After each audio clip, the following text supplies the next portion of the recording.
Castology. Welcome back to another week of Castology, another mini-sode coming your way, and this time the man of the hour is none other than our Castologist, Harry George Wallace. Yay! Are you ready to be interrogated? Oh, so much, because I just love attention.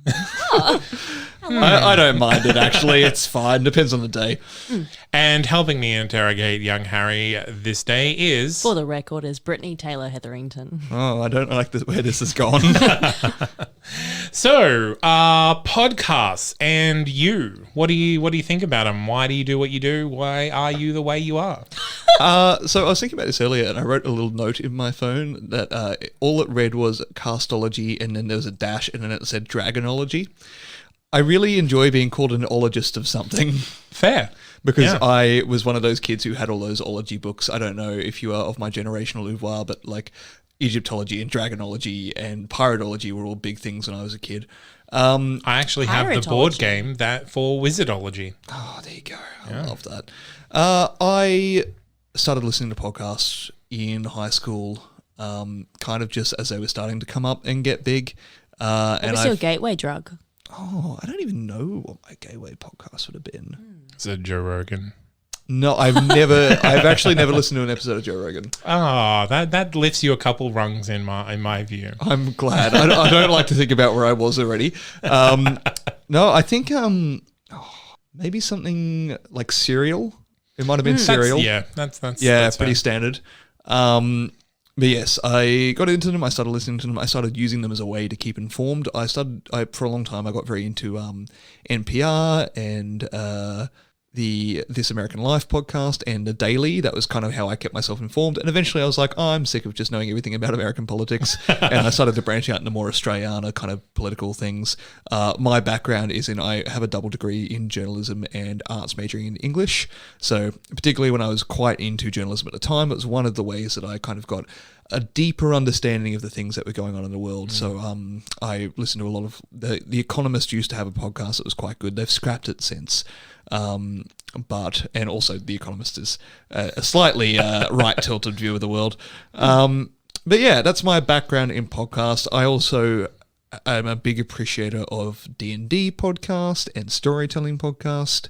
So is that what you listen to now?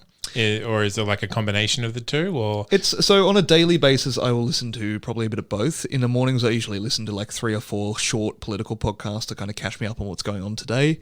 And then just for fun, like on a commute, I will listen to a story podcast or a D&D podcast. Or depending on the day, if I need to have less talking, I'll just vibe out to some music.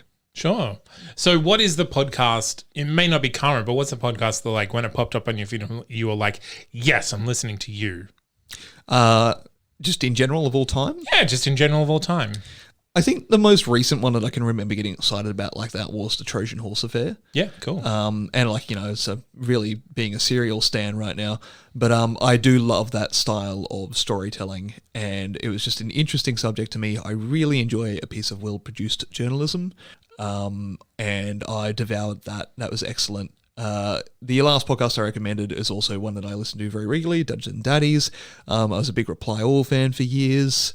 RIP, that's one of the ones I'm recommending soon. Yeah. And what was your biggest childhood trauma? I feel like...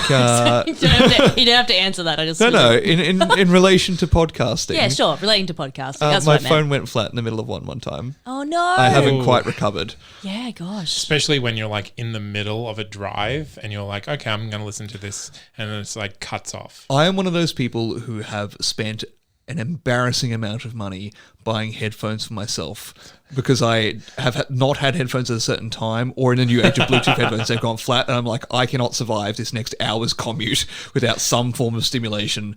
Yeah. Do you remember to go back to it when it finally like charges, or the podcast? Because I guess they say in your feed as such, but in terms of just otherwise latching onto the next thing to digest, do you actually go back to it? Depends on how invested I am. Yeah. Anything else we want to know about me or podcasting? No, I mean, in terms of other media, what do you like to do? Are you're a big book guy? I am a big book guy. I actually have a little podcast of my own coming out very shortly. It should be out by the time this airs, hopefully, called Bookworms and Barflies. which is basically I had a career in bartending. I was a professional bartender while I studied and travelled. 10 out of 10 gives good drinks. Would again. Does give good drinks. Yes, it is one of my marketable skills. And I am also a reader. I have an English degree. I've been a reader since I can remember. And famously, only people with English degrees can read. That is accurate. Probably. Yeah, I sometimes think about the fact that I paid a massive amount of money for a language to get a degree in a language that I already spoke. With the public Other people are amateur readers. I am a professional reader. No, not at all. This podcast, basically, the context of it was I am currently doing my Masters of Teaching, and 2 other friends of mine are also doing a Masters of Teaching with English degrees who had also had histories in bartending, and we decided it'd be really fun to do book reviews while absolutely slaughtered. And by slaughtered, I mean drunk. Yeah. So yeah, that's coming out. I love to read. That is a book review podcast where it's like drunk history, or not. Don't sue us. Yeah. Aside from that, I consume a lot of Netflix. I just finished watching Conversations with Friends on Amazon. Supposed to be good, right? It was very good. As a big Sally Rooney fan, I enjoyed it a lot. I consume most medias. I love music. I've got a playlist in my phone called Protagonist Syndrome that has over 3,000 hours worth of music on it. 3,000? That can't be right. 300. One too many zeros. They can't fact check it. It's fine. Yeah, that's not going to come after me. Yeah. That's the medias. That's the things that I do. I do also game occasionally. Yeah. Awesome. Well, I think that's all we need to know from you, unless Britt has any more incisive questions. If you were a dinosaur, what one would you be? That's a good question. Pterodactyl. Yeah, because like T-Rex is a basic Technically- bitch. Not a dinosaur. Not a dinosaur. Sorry, that was really loud. Wow, okay. This is a safe space, and I'm feeling it very attacked This is right a now. safe space, but we also fact check each other. And if you're misinterpreting what is and is not a dinosaur, we might need to reconsider your position here. That's very fair. I'll fly out on my pterodactyl and have joy in my I will life. also say that my favorite dinosaur, in inverted commas, is a pteranodon. Yeah, which is any number of pterodactyls. You two are both dinosaur kids, weren't you? I was the dragon girl, horse girls. Yeah. I was like, Well, see, I was Dragon Boy, but I didn't have the like. I have a dragon's tattooed on me, but I didn't have the dinosaur background to that. we like instead of carrying around a baby born or something, I had like Godzilla in my arms. Incredible. That's swaddling adorable. him. Another podcast recently talked about this, that like dinosaur is one of the first intros to like lore dumping. Yep. That you can potentially get into. So if you're a dinosaur kid, like the odds of you being a fantasy kid or a D&D kid or a Warhammer kid are exponentially higher. Yeah, I mean, that's the thing. You can learn everything there is to know about dinosaurs and feel accomplished. And yep. I did. Anything for a small crumb of serotonin. Please. All right. Well, that is us again for this week. Thank you for joining us once again. Now that you're both officially introduced, and we look forward to hearing all the podcasts that you're going to recommend in the future. Me too. If you have a podcast that you would like to send us in, whether one that you produce or one that you are a fan of, just reach out to us on our social media or go to our home on the web, that'snotcanon.com/castology. And there's a form there that you can fill out. I will listen to it, and we may recommend it. I will sell out for very little money. Just a heads up. All right. Well, I'll let you approach Britt personally. I'm not going to be involved in that.